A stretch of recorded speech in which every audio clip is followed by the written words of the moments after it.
Бәріне сәлем, сіздермен саяхаттаймыз арнасы. Бүгін мен сіздерге Эон Флакс атты киноны қысқаша айтып беретін боламын. Сіздер арнамызға жазылып, қоңырау шана дірілдете отырыңыздар. Және де лайк басуды да ұмытпаңыздар.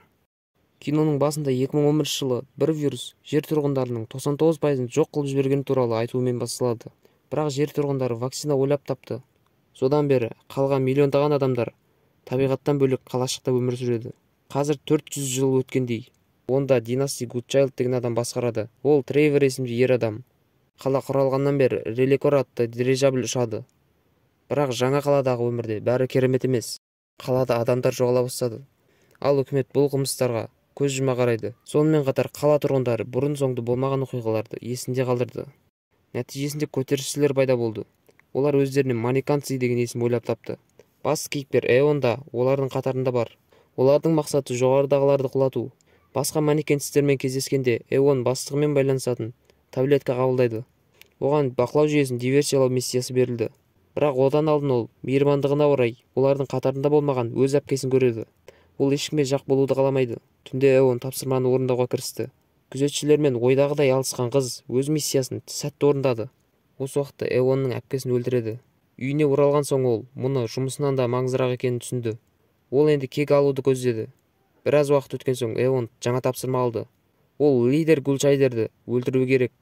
Эон кек алуды күтіп отыра алмайды. Ол қасына көмекшісі ретінде аяғының орнына қолы бар қыз Сетандраны алды. Олар үкіметтік аймаққа акробатикалық трюктер арқылы бірінші зонадан өтті. Атқыш тұзақтардан өтіп, олар барып қауіпті шөпке сүрінеді. Сетандр аяқтағы қолын жарақаттап алды. Ал Эон 20 сальто жасаған соң қауіпті шөпке құлауына сәл қалды. Бірақ керемет позаның арқасында аман қалды. Эон серіктесінсіз ішке кіре алды. Ол ғимараттың ішіне тереңірек кіреді және өзінің нысанын табады. Қаруды оған көздегенде ол қатып қалады. Ол болса қызды Кетрин деп атайды. Бұл сөз Эонды шатастырып жібереді. Және күзетші оны бір ұрып талдырады да түрмеге қамайды. Ал Трейвер оны күтіп алуға келеді. Ол оның кім екенін жақсы білетіндей қарап тұрады. Эон олардың таныс емес екенін айтады. Ал қыздың мақсаты оны өлтіру. Кейін оған түскасын береді. Сосын суды сканерлеген кезде біртүрлі қоспа бар екенін байқайды. Ол үлгі ретінде алады да аяқ киіміне сақтап қояды. Және клетка арқылы біртүрлі темір кесектерін шашып, ол жерден қашып шығады. Осы кезде кеңесшілер келе жатып, бастықты өсектейді. Олар енді оның қолынан бұрынғыдай көп нәрсе келмейді деп ойлайды. Бірақ оның ағасы бастық туралы өсек айтуды доғарыңдар деп айтады.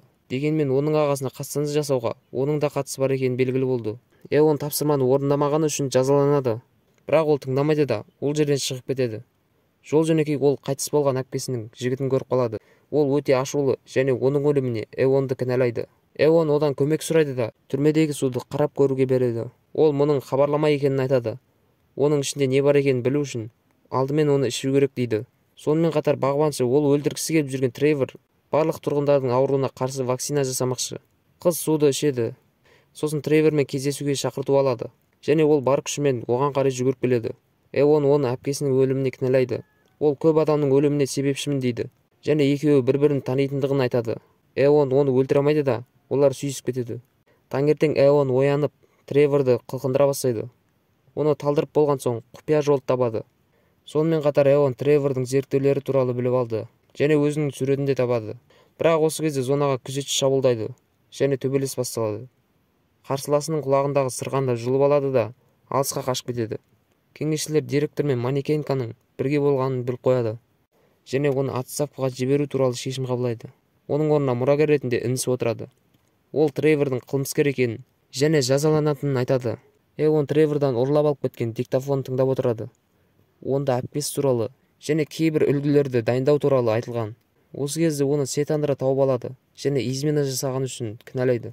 Ол жай сөзбен онымен бірге жүруін сұрайды. Эон біртүрлі жағдайларды түсіндіре алмай, оған шабуылдайды да қашып кетеді. Эон дирижабльге шықпақшы және еш қиындықсыз мұны жасайды.